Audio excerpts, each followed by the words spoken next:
Setelah kepulangan mereka dari Gunung Lawu, hidup Rian, Dita, dan Reza tidak pernah benar-benar kembali normal.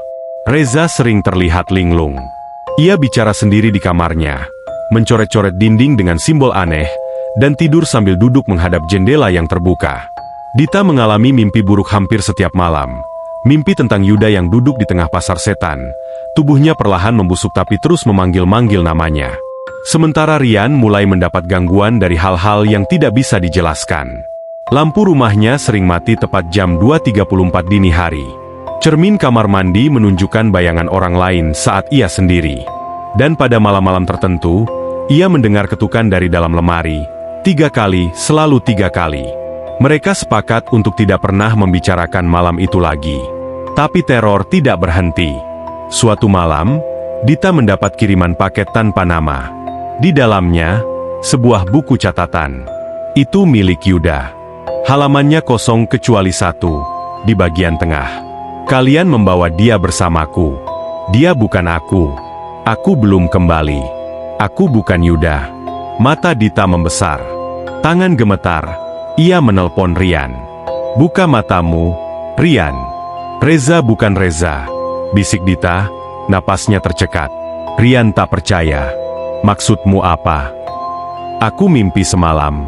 Reza duduk di pojok kamarku. Tapi tubuhnya hancur dari pinggang ke bawah. Dia bilang, tolong aku. Yang pulang itu bukan aku. Rian terdiam. Terlalu banyak keanehan yang sudah ia abaikan. Malam itu juga, Rian memutuskan mengunjungi Reza. Rumah Reza gelap. Tapi pintu tak dikunci. Saat masuk, aroma anyir memenuhi ruangan. Dinding penuh coretan dengan bahasa yang tak dikenalnya. Di lantai ruang tamu, Reza duduk menatapnya. Wajahnya tertutup rambut panjang dan kotor. "Za, kamu gak apa-apa?" Tak ada jawaban. Rian mendekat perlahan.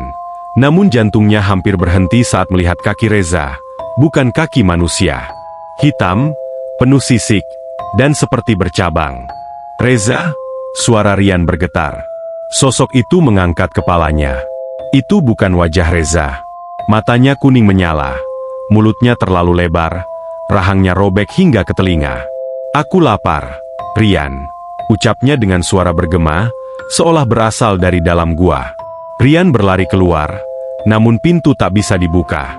Rumah itu kini berubah menjadi lorong sempit penuh kabut. Dinding-dinding berdarah. Di salah satu cermin, ia melihat pantulan Yuda, tapi Yuda juga hancur. Matanya bolong, tangannya menunjuk. "Dia bukan Reza. Kalian bawa makhluk dari pasar setan. Kalian melanggar batas." Tiba-tiba Rian terjatuh.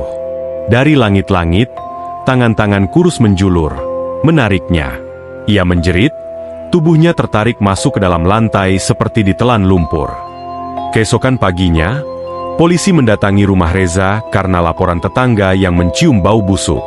Di dalam rumah, mereka tidak menemukan siapapun, hanya sebuah ruangan kosong penuh coretan, dan di tengah ruangan, sebuah buku catatan. Halaman terakhir bertuliskan, "Aku Reza. Aku masih terjebak. Yang bersama kalian bukan manusia. Dia lapar, dan dia belum kenyang." Dita, yang mendengar kabar hilangnya Rian, langsung menuju rumah Reza. Namun saat tiba, ia melihat seseorang berdiri di depan rumah itu. Sosok itu membelakanginya, rambut panjang acak-acakan, mengenakan jaket Reza. "Reza." Dita mendekat. Sosok itu berbalik. Itu bukan Reza. Itu Yuda. Tapi matanya tak berisi apa-apa, hanya rongga gelap yang mengalirkan cairan hitam. Mulutnya robek, dan dari celah-celah tubuhnya, terdengar suara tangisan.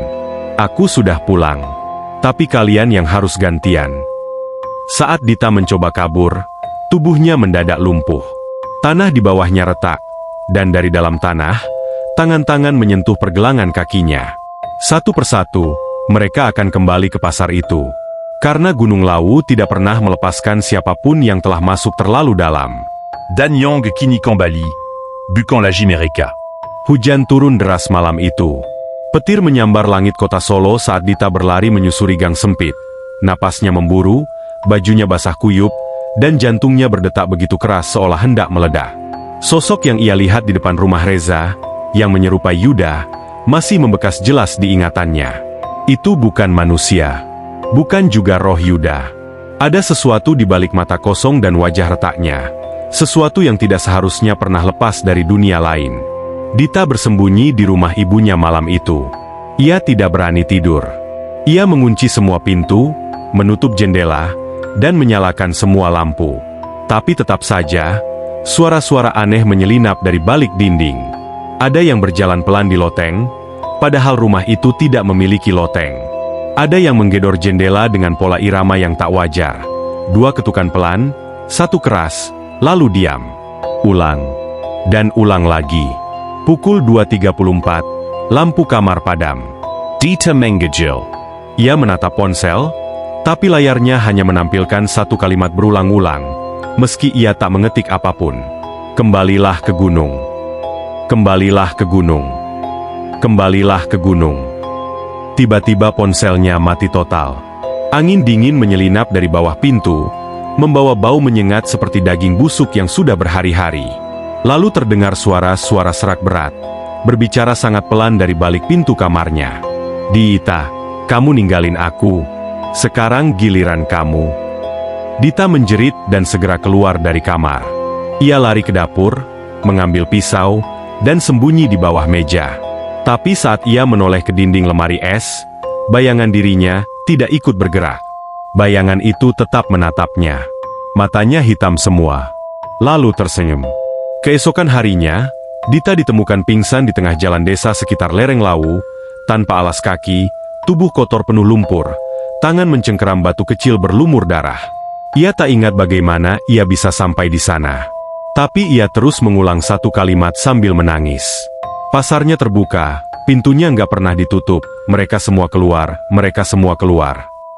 Sementara itu, orang-orang di sekitar Cemoro Sewu mulai melaporkan penampakan yang tak biasa. Pendaki yang nekat muncak di malam hari mengaku melihat 5 orang berdiri di atas pos bayangan. Tapi saat didekati, 1 di antaranya perlahan melayang. Lalu tubuhnya terbalik, kepalanya menatap ke belakang. Lalu terdengar jeritan panjang yang tak manusiawi. Seorang pendaki bernama Arga bahkan sempat merekam kejadian itu. Tapi saat ia turun dan membuka hasil rekaman di laptop, video tersebut hanya berisi wajahnya sendiri. Tertidur, dengan mulut terbuka lebar, dan sosok tinggi hitam berdiri di belakangnya sambil membisikkan sesuatu.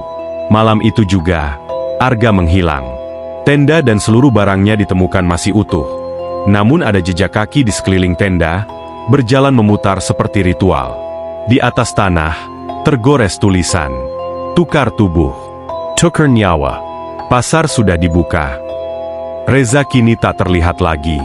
Rumahnya kosong, sepi. Tapi dari laporan beberapa warga, setiap malam sekitar pukul 3, jendela lantai atas rumah itu terbuka sendiri. Lalu suara tangisan terdengar pelan. Terkadang, suara 2 orang tertawa pelan. 1 berat dan 1 melengking seperti tertahan. Bahkan seseorang sempat melihat sosok Reza berdiri di balik jendela itu, mengenakan pakaian mendaki, tapi matanya meneteskan darah. Di sampingnya, sesosok lagi berdiri diam, mengenakan baju yang sama, wajahnya rusak, seperti dagingnya dikuliti.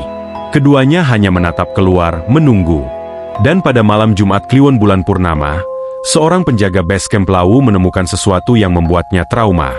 Di depan gerbang jalur pendakian Cemoro Kandang, ada 5 tas carrier berdiri berjajar. Bercy. Baru. Di tiap tas, tergantung 1 papan nama kecil dengan ukiran. Rian. Anton. Reza. Dita. Yuda. Tapi mereka tidak pernah naik lagi. Karena yang membawa mereka naik, sudah bukan manusia. Beberapa hari setelah penemuan 5 tas carrier yang berjajar di depan gerbang Cemoro Kandang, suasana di sekitar base camp mendadak berubah. Pendaki Yang Biazania Rame, Kini Ongan Melinta Malamari. Para porter dan warga lokal mulai membicarakan sesuatu yang mereka sebut sebagai malam pemanggilan. Malam di mana suara-suara dari puncak memanggil nama seseorang secara pelan namun berulang. Suara itu terdengar jelas walau tidak ada satupun orang di jalur pendakian saat itu. Di desa terdekat, seorang anak kecil bernama Raffi mulai mengalami gangguan tidur. Setiap malam, ia terbangun dan berkata bahwa ia melihat Tante Dita duduk di dekat jendela rumahnya, tersenyum dengan mata melotot dan leher bengkok. Padahal Dita sudah tidak pernah terlihat lagi di kota sejak terakhir ditemukan linglung di kaki Gunung Lawu.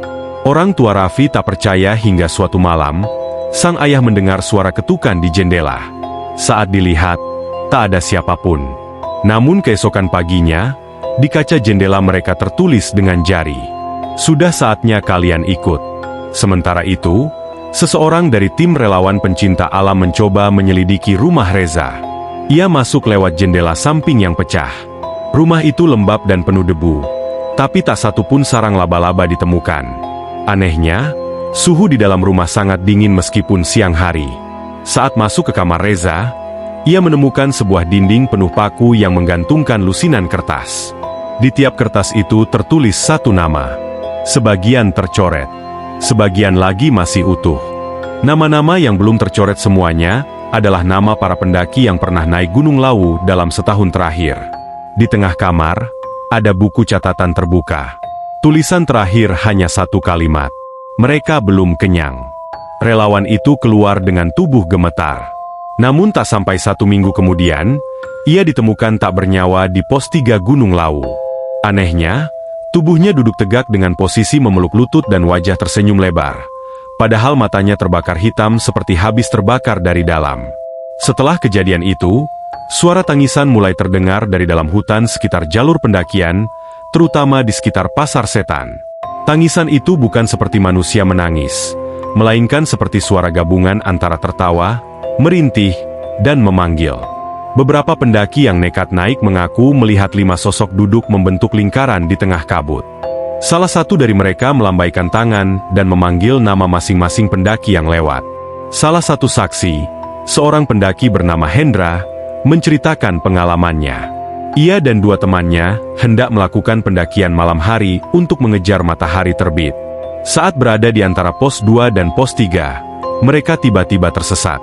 Jalur yang seharusnya jelas berubah menjadi seperti labirin. Kabut datang cepat dan suhu menurun drastis. Lalu terdengar suara Dita. Jelas. Sangat dekat. "Ayo sini dulu. Istirahat dulu sebentar. Ada tempat enak." Mereka tahu itu bukan suara manusia. Tapi salah satu temannya, Iwan, seperti kerasukan. Ia melangkah ke dalam kabut. Hendra dan 1 temannya mencoba mengejar tapi kehilangan jejaknya. Mereka sempat mendengar suara cekikikan perempuan, lalu tiba-tiba hening. Pagi harinya, Iwan ditemukan tergantung di pohon cemara dekat jalur alternatif. Tubuhnya utuh, tapi matanya terbuka lebar dan di bawahnya tergurat kata-kata dari tanah. Dia sudah kembali 1. Kalian berikutnya. Setelah kejadian itu, basecamp Cemoro Kandang ditutup sementara. Tapi penutupan itu tak menghentikan gangguan. Bahkan warga desa sekitar mulai mengaku didatangi oleh pendaki yang meminta jalan ke pasar. Pendaki itu basah kuyup, mengenakan jaket yang sama seperti milik Reza. Tapi yang paling menakutkan adalah bahwa sosok itu tidak memiliki bayangan saat berjalan melewati lampu desa. Seminggu setelahnya, terjadi peristiwa paling mengerikan. Malam Jumat Legi, pukul 3:04, Gunung Lawu bergetar sangat pelan. Dari arah puncak, terlihat cahaya merah menyala selama 2 menit. Setelah itu, seluruh wilayah sekitar diliputi kabut pekat selama lebih dari 6 jam. Saat kabut menghilang, 1 gapura batu tua yang dulunya tertimbun longsor di jalur Pasar Setan kini berdiri terbuka. Di atasnya, tertulis dalam bahasa Jawa kuno, "Gerbang sudah terbuka. Tamu sudah ditukar. Giliran penjaga kembali." Setelah malam itu, siapapun yang mencoba naik Gunung Lawu, siang maupun malam, akan mendengar langkah tambahan di belakangnya. Kadang, terdengar suara napas di telinga, padahal tak ada siapapun. Dan jika mereka berani menoleh ke belakang saat suara itu muncul, maka tubuh mereka akan ditemukan duduk menghadap lereng jurang. Mata terbuka, mulut tersenyum, dan telinga mereka dipenuhi tanah. Karena di Gunung Lawu, mereka yang dipanggil tidak selalu kembali sebagai diri mereka sendiri. Yang kembali hanyalah penampakan yang menanti giliran korban berikutnya.